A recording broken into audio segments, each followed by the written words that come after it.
The conquest of Jericho began with a miracle and ended with a slaughter. Every man, woman, and child was put to death.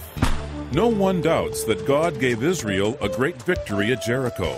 But in hindsight, many people today see the hand of a vengeful God, unlike the God of the New Testament. On this broadcast, we'll face the tough issue of why Israel was told to put Jericho to the sword. Stay with us. From Chicago's Moody Church, this is Running to Win with Dr. Erwin Lutzer, whose clear teaching helps us make it across the finish line. We're in a series on getting started right, lessons from the life of Joshua. Join us in Joshua chapter 6 as Dr. Lutzer speaks on Let the Walls Fall, explaining why all in Jericho had to be destroyed.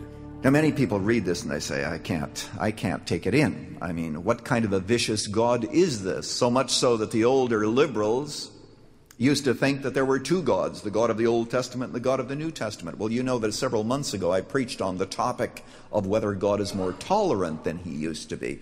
And we showed conclusively that the same God in the Old Testament is the God of the New. And furthermore, the judgments of the New Testament are far more severe than the judgments of the Old Testament. All that you have to do is to read the book of Revelation to realize that. What was God saying in this context? This now is from my heart to yours, as everything is. Sin is contagious. It's contagious. It spreads like disease. It spreads like the flu. You begin to have contact with these false gods over here. You begin to compromise with these people who were exceedingly evil into every imaginable form of sexual perversion, into occultism and the whole bit. God says, I want you to destroy the enemy because there can be some things in which there can be no compromise. It's hard. But you read the book of Revelation and you discover judgments. Now, of course, the children, we believe, in this context would have gone to heaven. But the simple fact is that God is saying, you cannot compromise with sin. I don't know about you, but whenever I try, I always think to myself, well, I can compromise with this. And what God keeps telling me is, and showing me conclusively, that it's impossible. I read some time ago of a man who bought a house, and the owner said, I'll sell the whole thing to you, but I want to keep one nail, the outside nail. And I said, well, let him keep the nail. Well, what that man began to do, the previous owner began to hang some decaying meat on that nail. So the owner now couldn't touch it because, after all, the nail belonged to the other man. Eventually, as the story goes, the owner had to give up his ownership. It's amazing how sin grows, and God is saying, this is serious stuff. Occultism, immorality. Deal with these people severely as a judgment. What are the great lessons that we have to learn today? First of all, our basic battle is always spiritual. It is really spiritual. It would be easy to say, well, this was a real battle between two armies. Well, give me a break. I mean, where were the armies among the Israelites? Sure, they had men of war and everything like that, but they were woefully unequipped.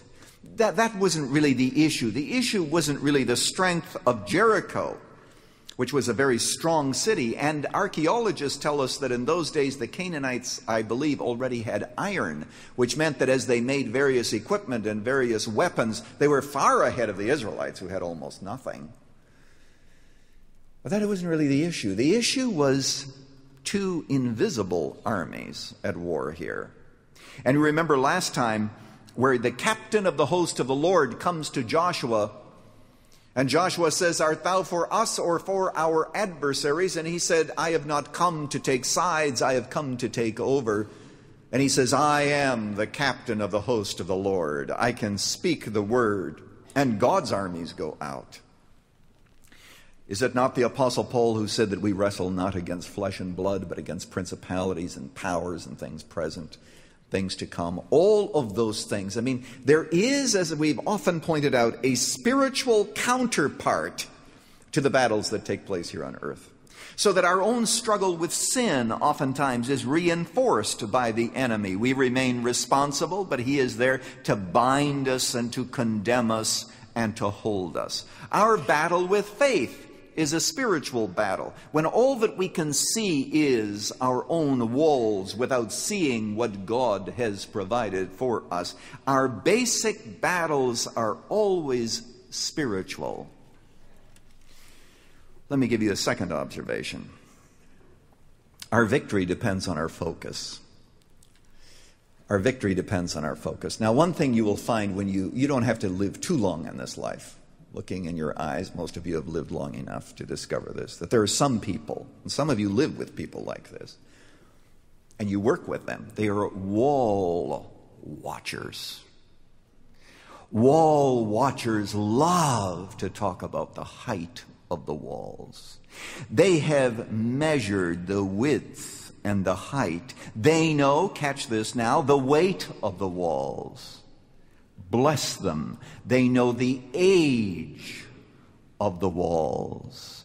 They know how deep the foundations go. They know who put that wall into the ground. They've done a chemical analysis of the bricks that hold that wall. They are wall watchers, bound with walls that hem them in. Now, there's nothing wrong with looking at the walls, but here's what you have to do.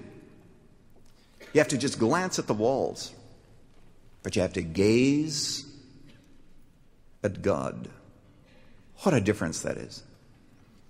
What a difference when you can see beyond the wall to God. Changes everything. There is a story about two men very gravely ill sharing a room in a hospital. One man flat on his back, the other also flat on his back next to a window, but able to perch himself up about an hour a day in the afternoon when they were able to do some medical tests and attention that was given to him. And the man next to the window would prop himself up and talk to the other man who was lying flat and would tell him what he saw. Oh, he would tell stories